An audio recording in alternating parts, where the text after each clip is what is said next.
Sea of Stars makes me feel like I'm living the good old days playing Chrono Trigger back in 1995, blowing occasionally into that damn Super Nintendo cartridge to make it work. Sea of Stars is a role-playing game, adventure indie game developed by Sabotage Studio. The story is centered around two characters, Valir and Zale, who are called Solstice Warriors. These characters have control of Eclipse magic, which is said to be the only magic that can damage the Dwellers. Dwellers are monsters created from the Fleshmancer and endanger the world. Join our heroes as they adventure out to stop the Fleshmancer. The game is absolutely targeting people who like a good story. The game is an RPG after all. Story is one of the biggest selling points. Here are the menu settings. You guys know the drill. Pause and slow down if you want to see them. The game supports keyboard and controller, but not mouse. However, the game plays very well on a Steam Deck. Sea of Stars does not support cross-progression or cross-play, but it does, however, support cloud save, so Xbox and PC might be able to work together. We haven't tested this though. Sea of Stars looks stunning. So many things have animations that match the light mood and fun vibe of the game. The sound effects are bright and sit well in the mix. The music for each place really captures the environment the music is placed in.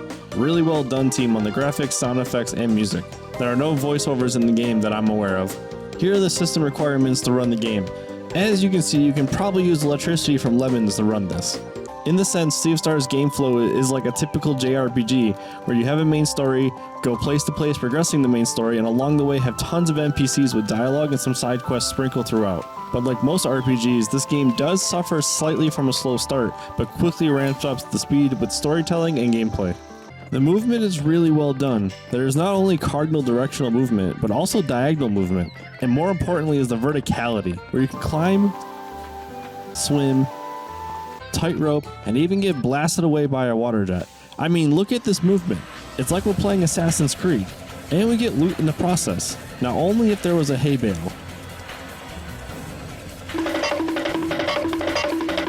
Alright, let's talk about battle. In battle, you can get the first hit if you hit an enemy without notice. You can make a basic attack. You can get hit by enemies. You might have noticed the little star. If you push the action button at the right time, you can power up every action slightly, including blocking. You can cast skills. Most skills have a timing component, but some don't, like this heal. You can still empower yourself if you time the action right. You can also use items. When you get further in the game, you can swap party members, or just decide who goes first. You can boost actions by consuming live mana, which are these white orbs. You make the orbs by basic attacking. After enough actions, you can cast a combo.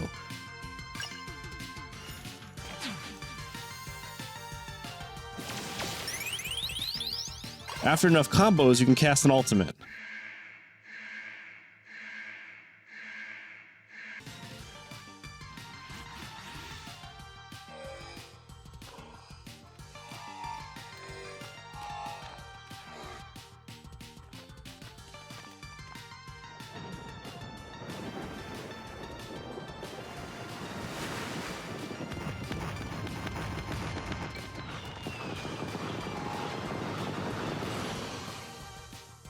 After battle, you earn experience, gold, and sometimes items. In battle, there's a lock system where each of your actions have a type.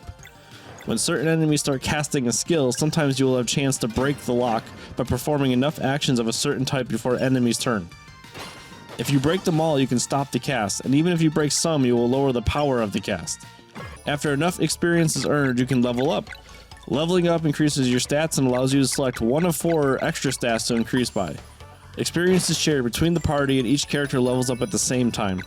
You can equip your character with a weapon, armor, 2 trinkets, and a party trinket that affects the whole party. The stats for characters are level, HP, MP, attack, defense, magic attack, and magic defense. There are also some special relics that can be toggled. Some make the game easier, some make it harder. Like most RPGs, you can buy and sell items. You can buy equipment, ingredients, and even recipes. You can sell pretty much everything but key items. However, there are also items that serve no purpose other than selling, so make that money. The wheel is a minigame where you can challenge champions of the wheel to earn cool things for the wheel minigame. That was a weird sentence. Not going to go into detail of how to play, but it reminds me of a weird kind of fantasy Yahtzee game. There's a world map you can walk on and do other stuff later on. There's also a map showing the main land masses in the world. You can find fishing spots that, well, you guessed it, let you fish. You cast your fishing line and reel away. The sign here tells you which fish are in this body of water. To catch a fish, keep a few of these ideas in mind. You want to reel within the stream of water. This way you don't break your line by trying to force fish to you. Once a fish is close enough, you will automatically catch it. If a fish jumps out of the water, you can push the action button to knock out the fish. This will give you a few seconds to reel the fish in. Once the fish is caught, you can choose to release or fillet that bastard. Some fish are super fast and some are super slow. You can cheese fish by reeling the bobber in and letting them grab it at the last second.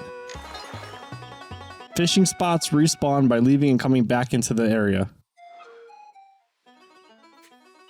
You can find fireplaces or set up camps that allow you to recover your stats, cook and make more items, talk to your party, and save the game. And if for some reason you half listened to us and didn't subscribe by now, there's a how to play menu codex that shows most of the stuff we just mentioned built right into the game. This game is a single-player JRPG. There's no multiplayer. There's also no cosmetics or pay-to-win options. The attention to detail is really nice in Sea of Stars. Take this intro screen where the start of the game is nothing, and when you meet characters, they show up here. Another cool quality of life thing is that when you buy equipment, you get the option to sell your old equipment right there on the spot. One not cool thing is that there's no quest log, and we really wish there was. The other frustrating part is that while visually the graphics are awesome, the music's awesome, the attention to detail is awesome, the story just falls short of awesome. The story and character development is pretty lackluster, the build-up is long, and truly a lot of dialogue seems to be repetitive of the idea that Garl, the sidekick to Vlair and Zale, solves every problem with positive energy, and Vlair and Zale have no idea how Garl solved the problem by being nice. This sadly doesn't develop much throughout the game and becomes fairly annoying. To recap, the game's story is not engaging enough. Some puzzles feel more like tasks than puzzles. The game's movement is amazing and really unlocked by being able to move vertically in a JRPG. Visuals and audio are 10 out of 10. Turn-based battle is what it is, hit or miss for some people. Overall, the game is a great take on a classic JRPG. On our patent 0 to 1 scale, we gave this game a 0.72 out of 1, only because of the very weak story. The rest of the game is stunning. If you like this no bullshit review of Sea of Stars, please like, comment, and subscribe. Thank you, good night, and tell us your favorite constellation. Orion's Belt is not an acceptable answer.